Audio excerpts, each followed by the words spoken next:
Всім добрий день. Hello, everyone. Раді вітати вас на It's черговому our true вебінарі pleasure to welcome you to the next webinar on our series of webinars under the European experience in introducing the AMR experience and antimicrobial stewardship in Ukraine. We have Iva Butic with us today, professor of University Hospital of Infectious Diseases from Zagreb, Croatia. We are very thankful to Iva for making it possible to join our today's meeting. Let me briefly, colleagues, inform you about the series of webinars that we have. We have it in cooperation with the American CDC Center, as well as the ICOP organization at the Columbian University. We are very grateful for their financial support of the given initiative. And I would also like to mention that the speakers of these series of webinars are usually the physicians and participants and members of the SCMED Society. All the recordings are available on the YouTube channel of the Ukrainian Public Health Center. Therefore, if you are interested in any other webinars of our series, you can find them on the YouTube channel. Moreover, on our UPHC web page, we have announcements of the upcoming events, so please follow those. And I suggest we can make a good start. Our today's topic is bacteriological diagnostics for urinary tract infections, collection of material, media, interpretation of bacteriology test results. Colleagues, for everyone's attention, we have some simultaneous translation option available.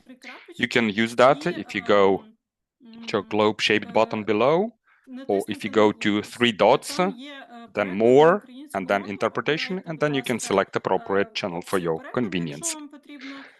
Please use that if you need it, and you will also be able to listen to English or Ukrainian, depending on what you need. We also have a chance to ask questions in the end of the webinar, so please use this opportunity to ask questions to our dear speaker. Iva, we are so happy to see you. Welcome. The floor is yours.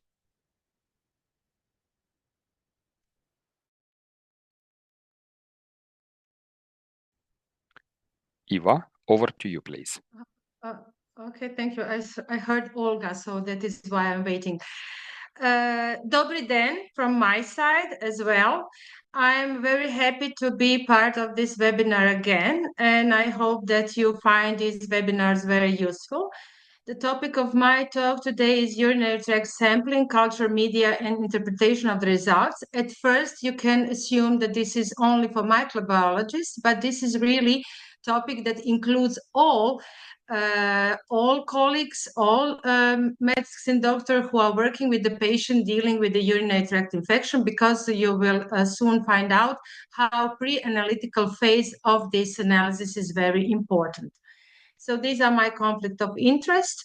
So we all know that urinary tract infections are one of the most common community-acquired infections. They are bacterial infection, and almost half of all women will experience at least one episode of cystitis during their lifetime. So with urinary tract infection, we have very high recurrence rate. And due to that, and due to bacterial pathogens causing this infection, we have a significant contribution to antibiotic prescribing. So antibiotics are used for treatment of urinary tract infection, especially significantly higher consumption is when we have recurrent UTI, where we have also prophylaxis. And all that lead to higher economic burden. For many years, we used this classification of urinary tract infection, where we classified urinary tract infection in uncomplicated and complicated. We learned that uncomplicated have very low risk for urosepsis, and it is mainly young women, while complicated UTI goes with high risk for urosepsis. But this is not working anymore. So since this year, we have a new classification of urinary tract infection. That classification launched by European Association of Urology. and that is guidelines on urological infections. So now we have localized UTI and systemic UTI.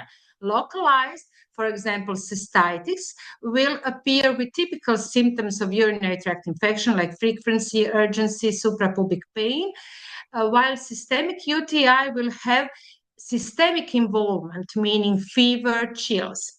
Also, both categories goes with the risk factors. So, and the risk factors actually stay the same. So we have localized and systemic with or without risk factors. When we talk about patient with suspicion of UTI, so we are introducing diagnostics of UTI, then we start from the patient who has symptoms related to UTI, meaning that we will proceed with this patient only if patient has symptoms related to UTI. Then we have first category, and that is low risk women, lower UTI, mainly cystitis.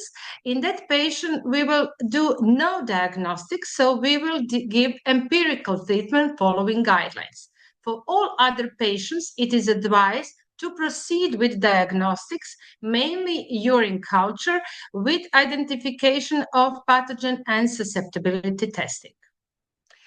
So, what include diagnostics? So we have fast diagnostics that goes with the urine dipsticks, where we get some information like presence of inflammatory parameters, etc. We can have biochemical analysis of urine sample, and we can have bacteriological culture. But whatever we do, we must pay attention that we properly sample urine, that we properly transport urine, and properly do analysis, all that according to good laboratory practice. So when we talk about urinary tract infections, so we call them self-limited diseases. We know that bacteria causing infection are part of microbiota in periurethral and perianal area. So it is also important to distinguish infection from colonization. When we talk about results, we say that we detect bacteriuria, which means the presence of bacteria in urine. But that bacteriuria does not mean infection. So when we have bacteriuria, we want to know if this bacteriuria is significant. What means significant bacteriuria? It is defined in last century by Cass. He said that if patient has more than 10 to 5th colony-4 units per milliliter in midstream urine, in 95% of patients, it will be significant bacteriuria. But it was also realized that patient who has less bacteria in urine will also have infection. So those patients needs to be correlate with the clinical presentation. So it was analyzed that those women who have acute uncomplicated cystitis, for them, significant bacteriuria will be more or equal 10 to 3rd colony-form units per milliliter. And those who have uncomplicated pyelonephritis require higher number, and that is more or equal 10 to 4th colony-form units of pathogen per milliliter. So when we talk about urinary tract infection, we talk about most common pathogens, and pathogens are classified in 4 categories based on their pathogenicity. So first category is primary pathogenic species, and that are E. coli and Staphylococcus saprophyticus. These bacteria can cause urinary tract infection in individuals with normal urinary tract. Second category are bacteria that rarely cause infection in patients with normal urinary tract. They usually cause infection in patients which are hospitalized. And then we have third category, that is doubtful pathogens. These bacteria can colonize periurethral and perianal area, but sometimes can cause infection, again, connected with the healthcare settings. And fourth category are contaminants, that is a microorganism that can contaminate the urine because they normally live on skin, urethral, and genital area. So also in the third category, we have Acinetobacter species. In my country, we consider, Croatia, we consider Acinetobacter to be a secondary pathogen, also very significant pathogen causing infection in healthcare settings. This article done by Foxman in 2010 did analysis on the most common pathogen causing urinary tract infection, and what we already knew is that number one is E. coli, but in both ambulatory, community-acquired, and hospital settings. But the second will be other gram-negative bacteria, then non-fermenters like Pseudomonas, and also in low number gram-positive bacteria. So when we have the patient with the UTI and when we do analysis in laboratory, it is very important to correctly interpret the presence of bacteria in urine, meaning bacteriuria. For that, we need to have proper urine sampling, proper transportation, that all includes pre-analytical phase of analysis. Then we detect the presence of inflammatory parameters in urine. We will also have quantitative expression of bacteriuria. Is it significant or not? And also, what is last but not less important, we need to correlate with the clinical picture. So let's start from proper urine sampling. So this is the most important role of clinician, mainly nurse, to advise patient how to properly take the sample. So it should be before starting on changing antimicrobial therapy, also before rehydrating the patient, either orally or by IV infusion. And it is always advised to take the first morning urine or at least 4 hours after the last urination. That considers the quality of urine samples. So we know that we have several types of urine samples. So the most common one is midstream urine. That midstream urine is advised to be taken early in the morning, like first urination, or at least 4 hours after the last urination. Healthcare worker has important role to advise on proper sampling, meaning patients should clean the area before taking the sample.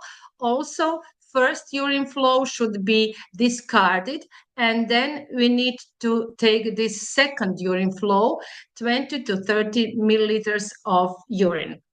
Urine must be taken in sterile container, which you can see here at the slide. The second urine type of urine sample is in and out catheterization. This urine is taken by healthcare worker. It should be taken in aseptic condition, again with using a catheter.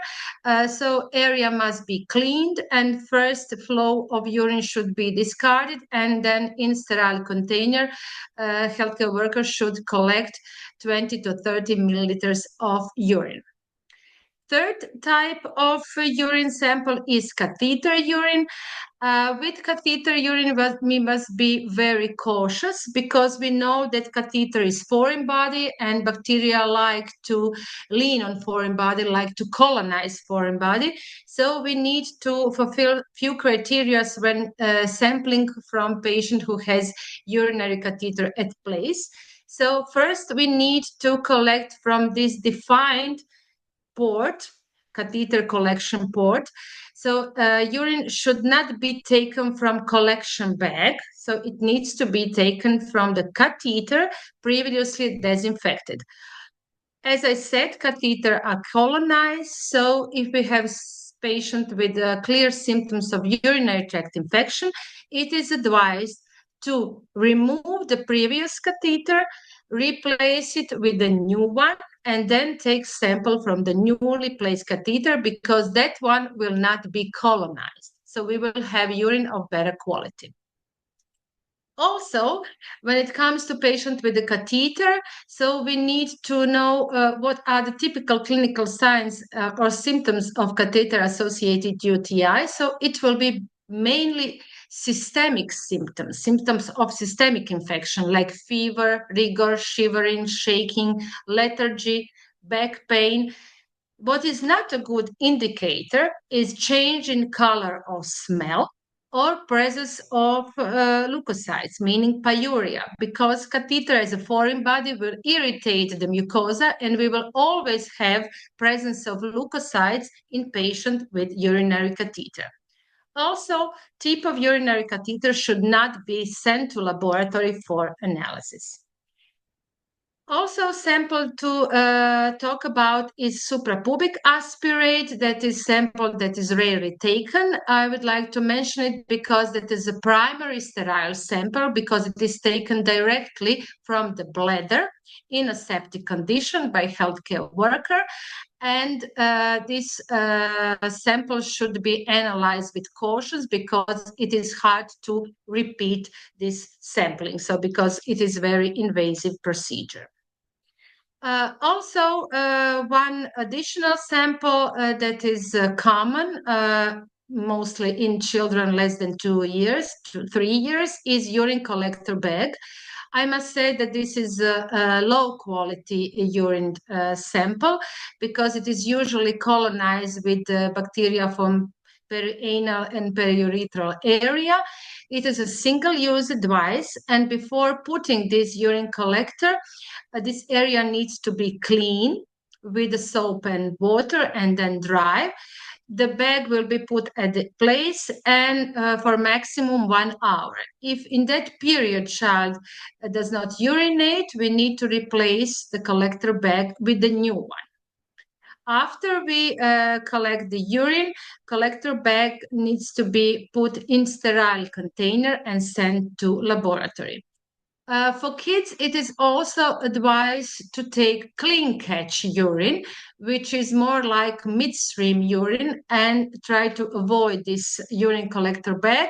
Or if it's the only option, then we need to interpret the results with the cautious. After we decided which urine type we will collect, and then when we collect the urine, the second important step in pre-analytical phase is proper transportation. So urine can stay at the room temperature for maximum 2 hours in sterile container. After that, in that time of 2 hours, it should be sent to laboratory. If that is not possible, you can store the urine for maximum 24 hours in a refrigerator at temperature +4. Also, there is an option to use a deep slide method. You can see that in the photo in the right corner. So immediately after sampling, you can dip the agar in the urine sample, which is in the sterile container, and by that you immediately have inoculation after sampling. This method is user-friendly. It is expensive. By this method, it's sometimes difficult to quantitate the presence of bacterial colonies, and also you lack the sample for biochemical analysis. What if we receive the sample which does not have a good pre-analytical phase? So what are the criteria for specimen rejection? So if we receive the sample that we think in laboratory that should be discarded, we need to talk that with clinician, because clinician must be aware that we don't think that this sample that was received in laboratory is of a good quality. So what will be the sample criteria for rejection? That will be 24-hour urine. That will be catheter tip. Also, if you take from the patient with the urinary catheter, if you took urine sample from the collection bag, that is also criteria for rejection. And also, if you see that the sterile container is damaged and that the sterility is compromised, that is for sure criteria for rejection. all urine samples should be analyzed in aerobic condition except suprapubic aspiration. So if you receive any other urine type for anaerobic cultivation, that is also criteria for rejection. If a clinician insists that this urine sample should be analyzed, then results of this analysis should be interpreted with a cautious and should be considered unreliable. Second step after in laboratory is the presence of inflammatory parameters. We mainly think on presence of leukocytes. Leukocyturia, pyuria can be easily detected with the stick by enzymatic reaction and can be translated to number of leukocytes. Some laboratories do microscopic examination, wet mouth or gram staining, and also count the number of leukocytes in field. And for that, we have different cut-offs. Here, I present those that we use in our laboratory. What about if we don't have leukocytes in urine? That is a good negative predictive value for excluding UTI in non-categorized patients, meaning no leukocytes, no urinary tract infection in patients that don't have catheter at place. Pyuria, leukocyturia, when it is significant. So when we have change in color and smell, that is not specific. So we need to do analysis and we need to follow the cutoffs. I already said which cutoffs are advised by ESMID guidelines, but those cutoffs don't work for the patient that have recurring UTI because they are considered very low, which will actually go with the low specificity. So for the patient with recurrent UTI, it is advised to have higher number of leukocytes per microliter or per examined field to be significant. Another inflammatory parameter is presence of erythrocytes. We must say that this is not a specific indicator for UTI because a lot of conditions, infection, non-infection, can also have presence of erythrocytes in urine. What is a good indicator of good sampling is presence or meaning absence of squamous epithelial cells. So if we have low number of squamous epithelial cells, it means that the cleaning was done properly, the sampling was done properly, and then we have urine of a good quality. Then we come to cultivation. So which media we use for cultivating urine sample? It is advised to use selective media like clad or some chromogenic agar. Or if you want to cultivate for presence of yeast, then it is advised to use selective media for yeast. In previous webinar, it was asked from a Ukrainian colleague, do we use enrichment broth? So using enrichment broth is not recommended by any guidelines. So urine sample received in laboratory should be immediately inoculated on media. When enrichment media are not allowed because it will lead to false positive results. For inoculation, there are 3 recommended techniques. So number B is the one that we are using in my laboratory, but all 3 are recommended by Eisenberg, and that is a procedure handbook for microbiologists. And when we inoculate urine, it is for quantitative expression of bacteriuria, it is important to know which loop we are using. So amount of volume, what is inoculated on a media. So if we use 1 microliter loop, then we can detect the presence of 10 to 3rd coloniform units per milliliter as lowest, and more or equal 10 to 5th as a highest.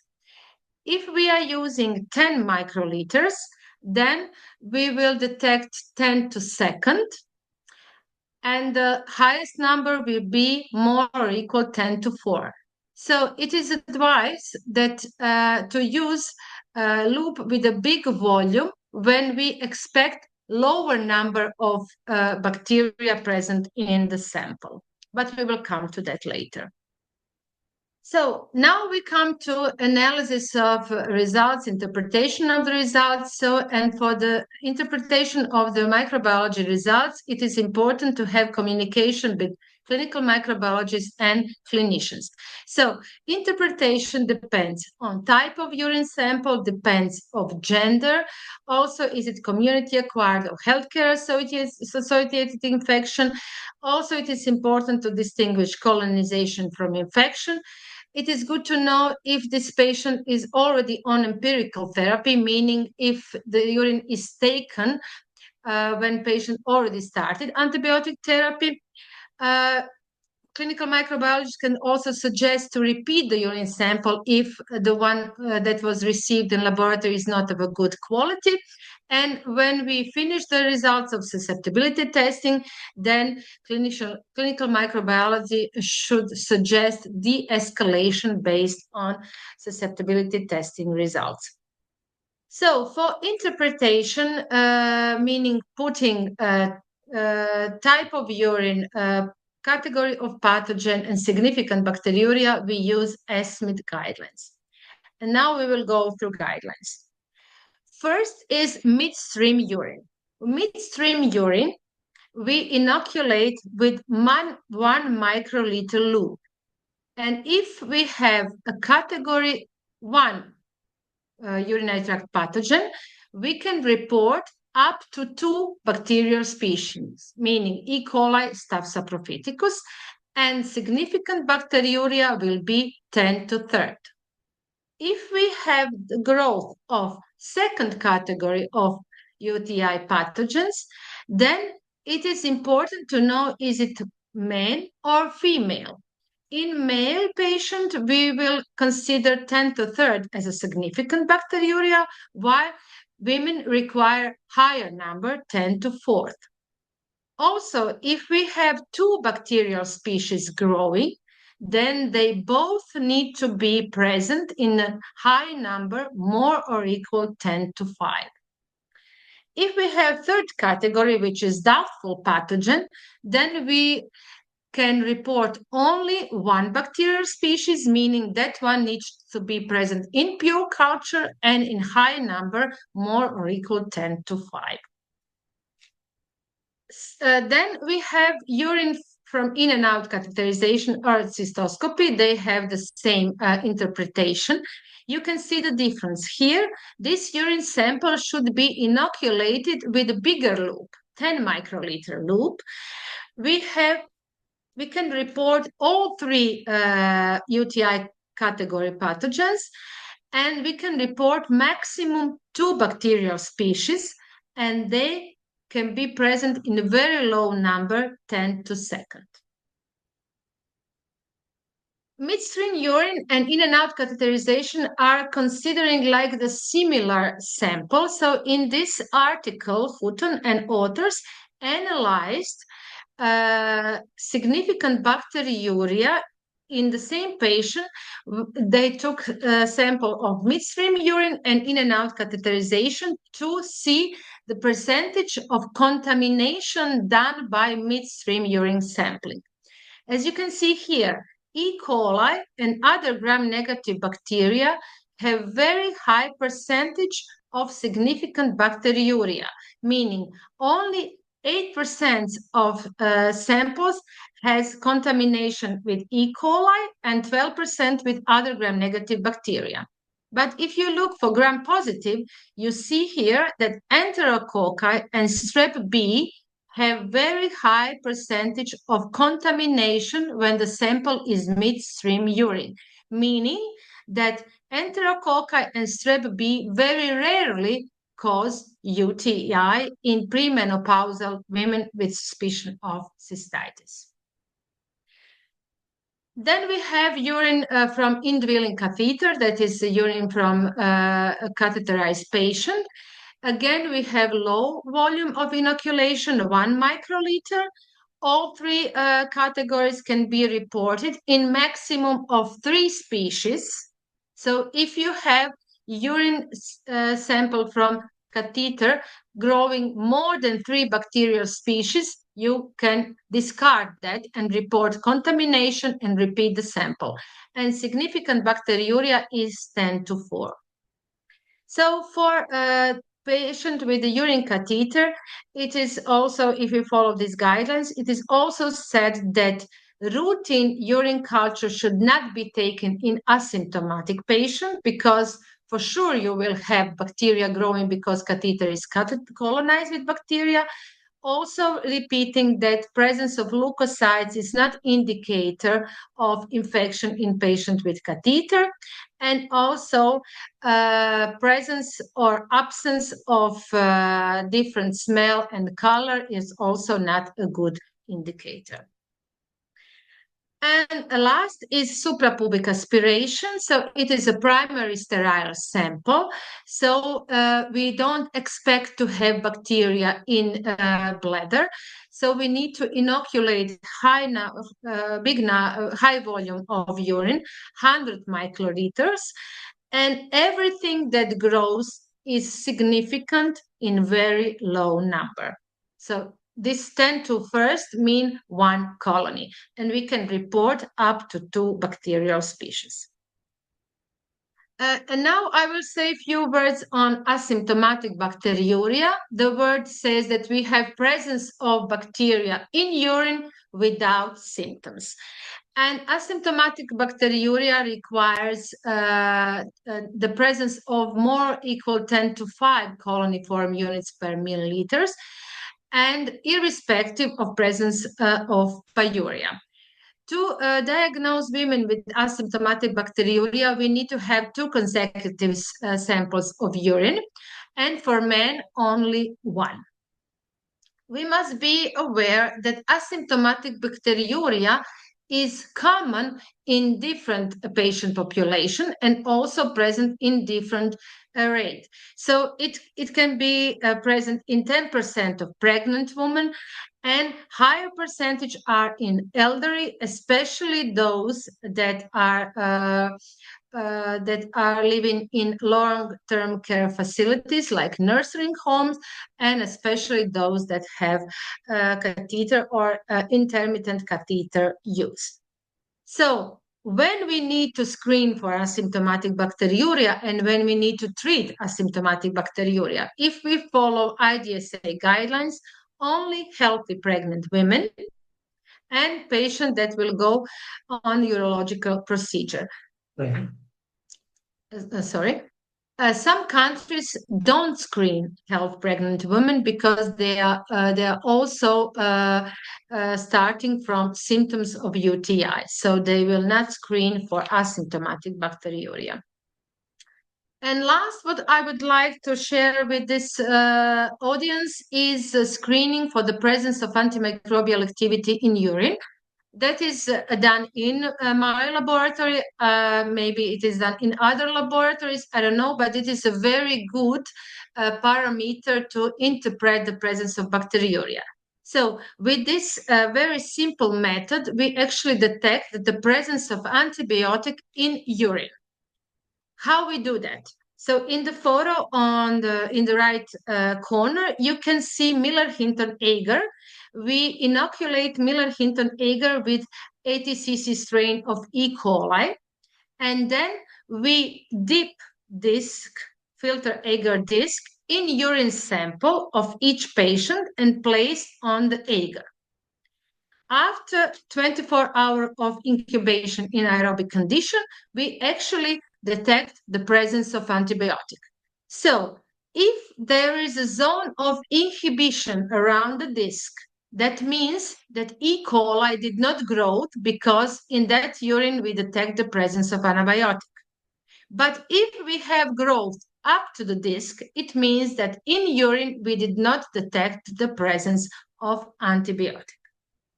Actually, what we detect, we report in our results. So here you can see that we wrote that antibiotic detected in urine sample.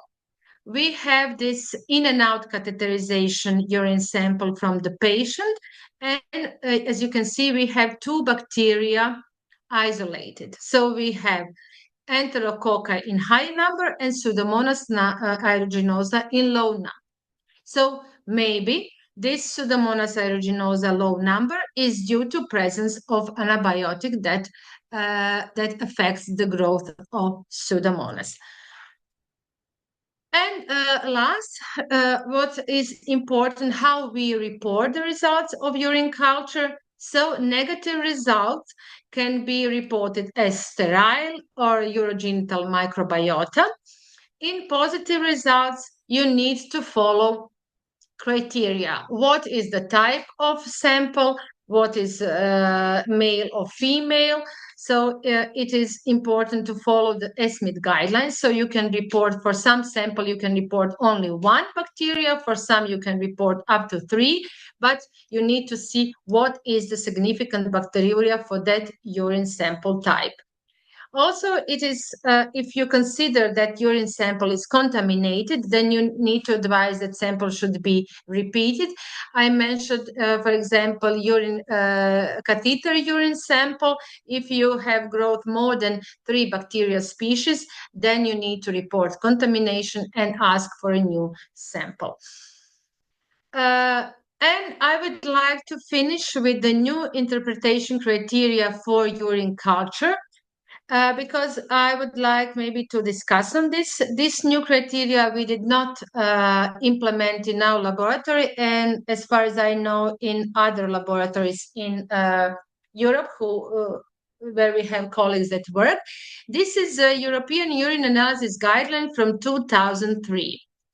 And with this urine analysis guideline, again, we have uropathogens category 1, 2, 3, and contaminants. As you can see, we can report 1 or 2 species or 3 species, and we have leukocyturia present, and we have different significant bacteriuria. But what is here, which we consider confusing, is that actually we should report like that we don't think that this is that detected microorganisms don't cause UTI, or maybe they are probably causing UTI, or that they may cause UTI, but we need to correlate with the clinical picture. So, for example, if you look at class 1 uropathogen, and if you don't have leukocytes, and you have presence of bacteria species like 10 to 3rd, then you will do identification, but you will not done susceptibility. For susceptibility, you need to have higher number, more or equal 10 to 4th. But what is maybe to discuss is because for the class 3, which are doubtful pathogen, which are bacteria that normally colonize perigenital and urethral area.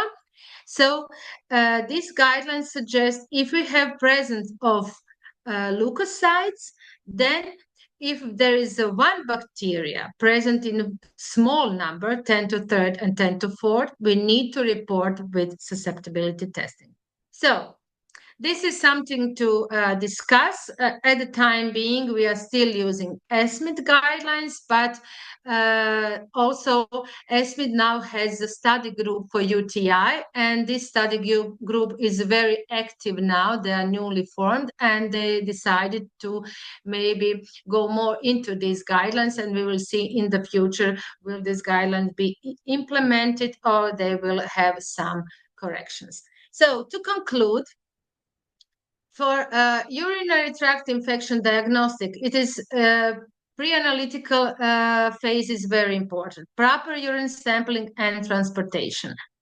To interpret the results of microbiology analysis, it is important to put it in a correlation with the clinical picture. We we know, but also with this lecture, we repeated that significant bacteriuria differs based on clinical diagnosis, gender, pregnancy, recurrent infection, etc. Catheter specimen urine should be collected only when a patient has clinical signs of urinary tract infection. It is not advised to take catheter urine sample as a screening sample because with catheter urine sample, we are detected the presence of bacteria that colonize catheter.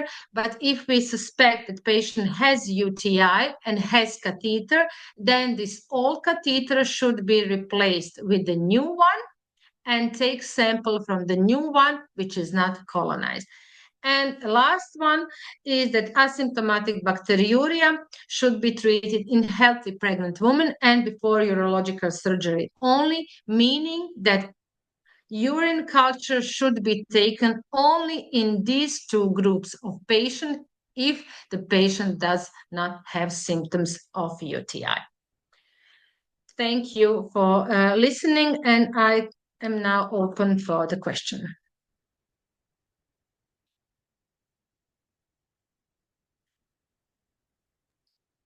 Пані Іво, дуже вам дякуємо за таку змістовну доповідь, дуже практично і цікаво. Thank you very much, Eva, for this very interesting presentation. And the first question that we have is, what anaerobic pathogens could be isolated from urine? That's a good question. Actually, I never isolated anaerobic bacteria because in my laboratory, we never received suprapubic aspiration. So actually, I don't have experience with that sample. But if we follow the guidelines, any bacteria that you isolate in aerobic and anaerobic condition can be considered significant. So from experience, I can't answer from my experience because we never received this type of sample. Maybe if there is some abscess or something like that.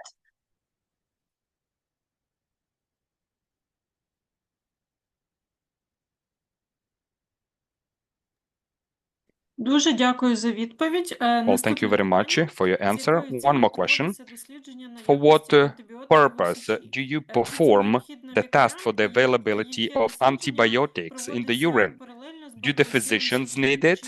And what other examinations or tests could be conducted in parallel with the urine test in this case? So detection of antibiotics in urine we do routinely, and we, as I showed in our report, we provide a comment if antibiotic is detected or not detected, and that is used for interpretation. As I said, if you have presence of antibiotic in urine and low number of bacteria in urine, then you can assume that maybe this lower number is due to presence of antibiotic. So that is how we interpret these results. So, and this is usually communicated with the clinician. But for those laboratories that do analysis for outpatient, so you can't communicate with the doctor directly. So it is only important that the doctor sees that in this urine sample that the patient that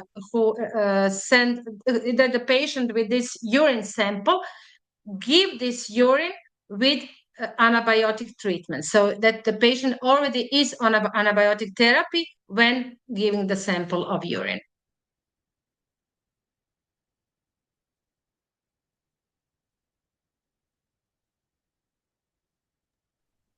Так, дуже дякую за відповідь. Thank you very much indeed for your answer. Colleagues, dear participants, let me kindly remind you, we have an opportunity to ask questions using the Q&A box. You can ask your questions because at the moment there were only 2 questions asked, and if you guys do not want to add to the number of questions, probably this is it. May I ask question? Yes, I please. would like to know which media you use for urine culture. Do you use the blood agar as non-selective or do you use selective media?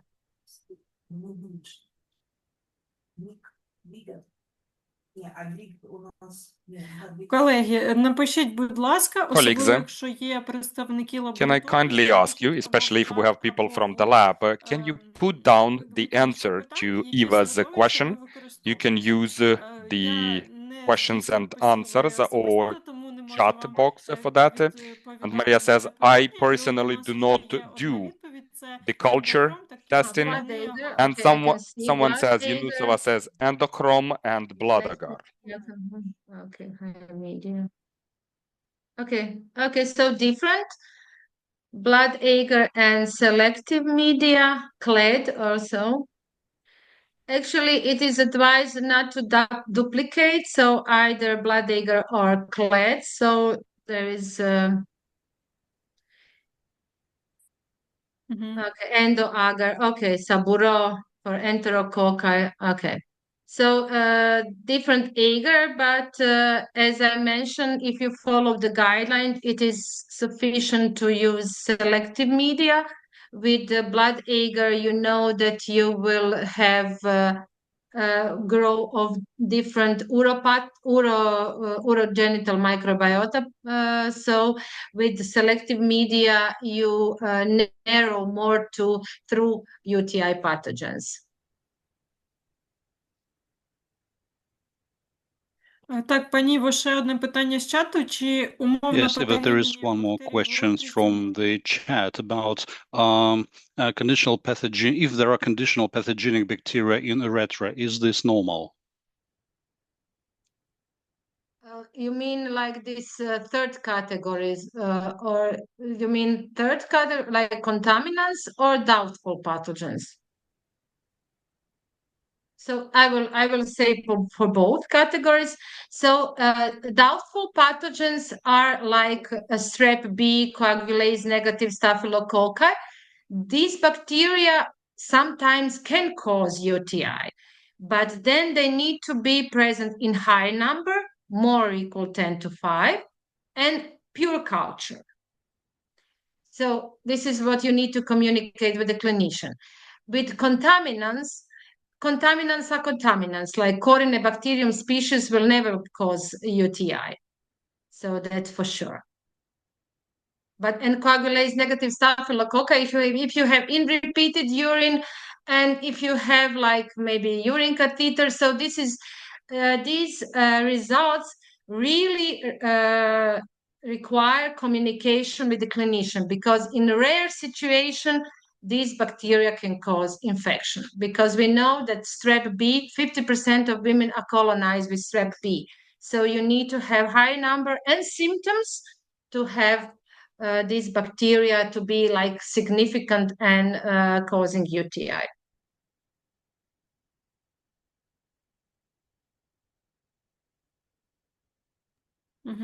Дуже дякую. Наступне Thank питання. you very much. Якщо у сечі одного There's пацієнта one more виділяється question. If два in urine представники, of які one стійкі до patient декількох груп антимікробної there are препаратів, isolated це 2 не or можна 3 вважати pathogens контамінацією. resistant to several groups of antimicrobials, should we consider this as contamination or not?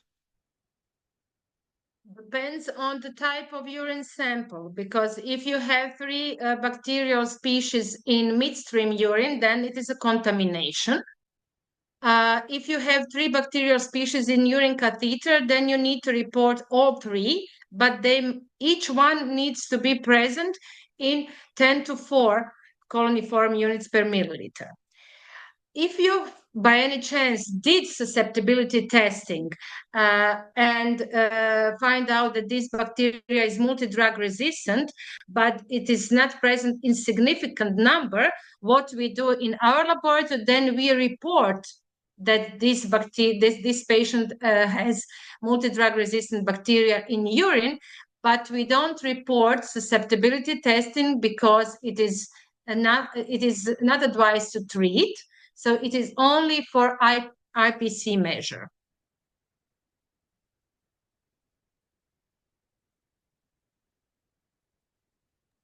Дуже дякую.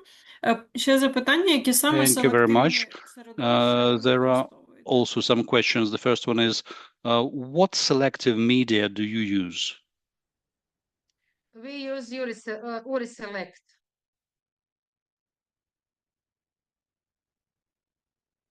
Так, дякую. Наступне In our питання. laboratory, just to say, in our laboratory, we prepare media. So we have department that the one part, three laboratory technicians are in charge for preparing the media. So we buy powder and then we prepare the media and then we test for the quality, etc. So we use Uriselect.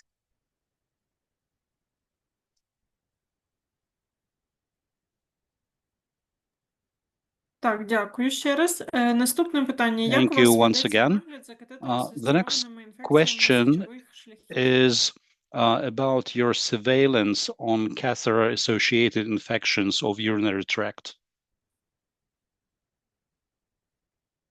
Yes, catheter-associated urinary tract infection are healthcare-associated infection, and they are as such reported to a committee for healthcare-associated infection at the Ministry of Health. But starting from my hospital, it is very challenging to diagnose catheter-associated UTI because sometimes, in some word, usually, always, actually not usually, in some word, always, urinary tract catheter are taken as a screening sample. So they said that they would like to know with which bacteria patient is colonized, and that is why I highlighted that urine is not a screening sample. Screening samples are nasal swab, rectal swab, axilla, etc. But urine from urine catheter is not a screening sample, as such should not be taken as a clinically relevant. But if you suspect that the patient has symptoms of catheter-associated UTI, then that patient should have symptoms of systemic infection, fever, shaking, etc. And that will be indicator that this is a UTI, and then urine sample should be taken with a newly placed catheter. That is if we follow the guidelines. And especially it is important not to test biochemical analysis of urine sample in patient with urinary with catheter, because you will always have presence of leukocytes because you have foreign body, you have irritation of mucosa. So the presence of leukocytes, the change in color in collection bag, color of urine, those are not good indicator for infection. So it is not easy to diagnose catheter-associated UTI because you need to exclude, but to help yourself, then you need to replace the catheter with a new one and take sample with new catheter.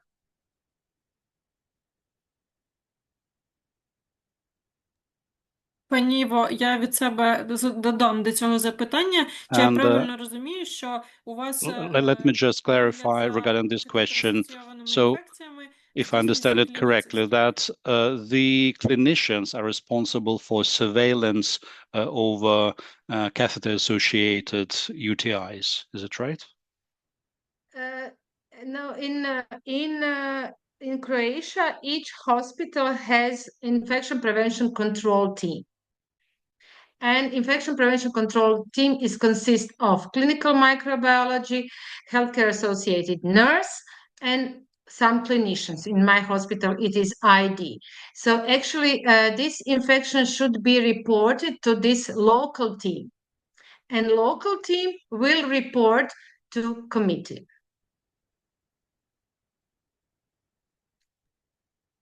Так, дякуємо. Наступне питання. That goes with all healthcare-associated infection, like WAP, bacteriemia, and surgical site infection also.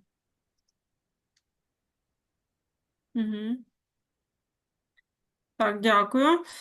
Наступне питання. Чи доцільно після такого результаті аналізу сумнівна бактеріурія? feasible to write a comment in case the result is doubtful bacteriuria if the pathogen is isolated in the amount 10 to 4 CFO? So our practice is that we actually write so many comments, but we don't know how many of them really clinicians are reading. So in this situation will not be like many per day. It is always advised to communicate with the clinician prior reporting the results, finalizing the results. So it is always good to communicate. When you have questions, it's good to hear the other side. What is happening with the patient, or we usually advise to take a new sample, etc. So it is in our all interest to have good results and to provide the patient a good treatment. So maybe we don't write so many comments regarding contamination, etc., because we clear that with I work in a hospital, so we are in constant communication with clinicians. So usually it is done by phone call. And on daily basis, I'm going in intensive care units where we communicate all results and do diagnostic stewardship. So that is also done in person. So in those situations, it is always good to ask those who actually ordered the analysis.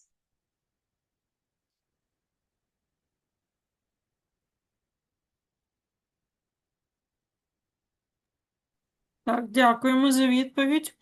Thank you very much for your answer. There is one more question.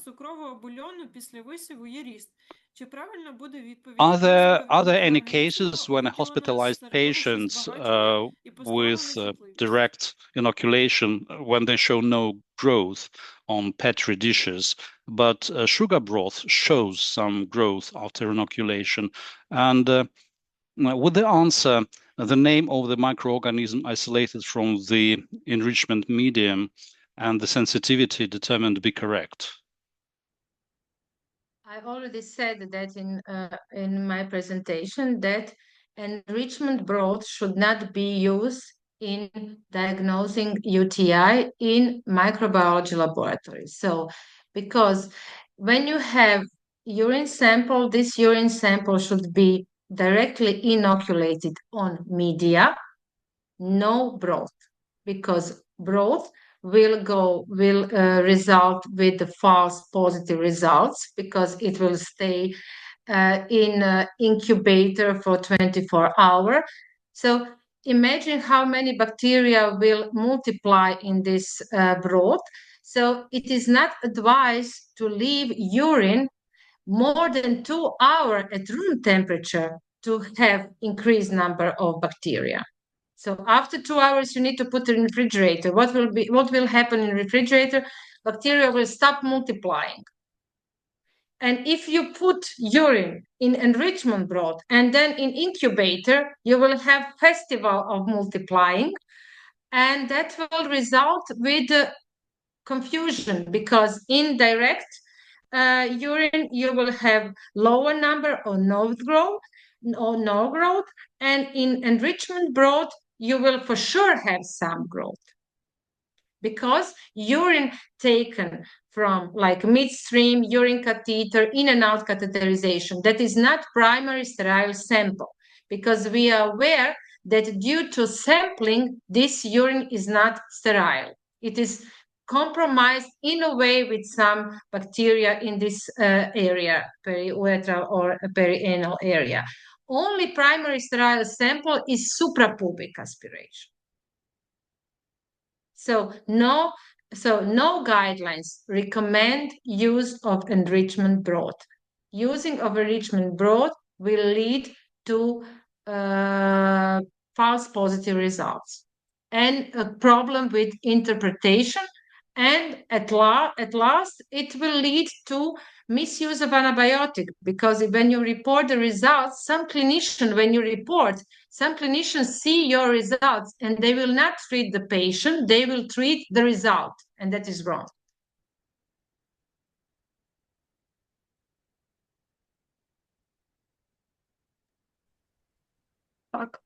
Я вас зрозуміла. Дуже дякуємо за всі відповіді. This is right. Thank you very much. And thank you for all your questions. So far, we have no more.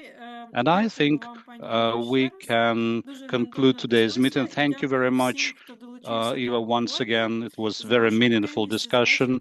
Let me thank all the participants who participated in our discussions.